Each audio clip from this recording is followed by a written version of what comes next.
अब ख्वाजा आसिफ साहब हैं, इनके बयानात पालकी शर्मा मेरी बड़ी फेवरेट एंकर है फर्स्ट पोस्ट की इंडियन। तो पालकी शर्मा ने बताया कि जी हमारा वेल डन ख्वाजा आसिफ हमारा बेहतरीन आदमी है। ख्वाजा आसिफ ने जो बयानात दिए, जितना नुकसान हुआ आपको मालूम ही है। अब ख्वाजा आसिफ साहब ने एक नया बयान दिया। उन्होंने कहा जी अफगानिस्तान में हमने 2 दफा जंग लड़ी। ये हमारी जंग नहीं थी, लेकिन हमने लड़ी। हमने अमेरिका को अपीज़ करने के लिए जंग लड़ी जी। एक दफ़ा ज़ियाउल हक था, एक दफ़ा कोई और था, मुशर्रफ था, तो हमने ये जंग लड़ी। एक हुकूमत का हम भी हिस्सा थे। आप मुशर्रफ के साथ भी आपने मुशर्रफ से भी हल्फ लिया हुआ है, ख्वाजा आसिफ साहब ऐसी कोई बात नहीं है, तुम गैरतमंद नहीं हो। और साथ उन्होंने कहा जी उस टाइम के डिक्टेटरों ने अवामी सपोर्ट हासिल करने के लिए ये जंगें लड़ी।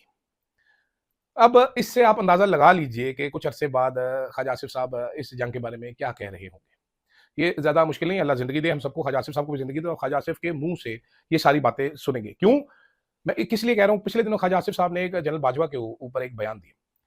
वाहिद एक बंदा रह गया है जो बयानात दे रहा है आज भी बाजवा के ऊपर, ख्वाजा आसिफ है। ये कितना बड़ा मोहसिन कुश इंसान है, इसका आप इस चीज़ से अंदाज़ा लगा लीजिए। क्योंकि जनरल बाजवा ही था जिसके साथ ख्वाजा आसिफ साहब और मलिक अहमद साहब डीलें कर रहे थे।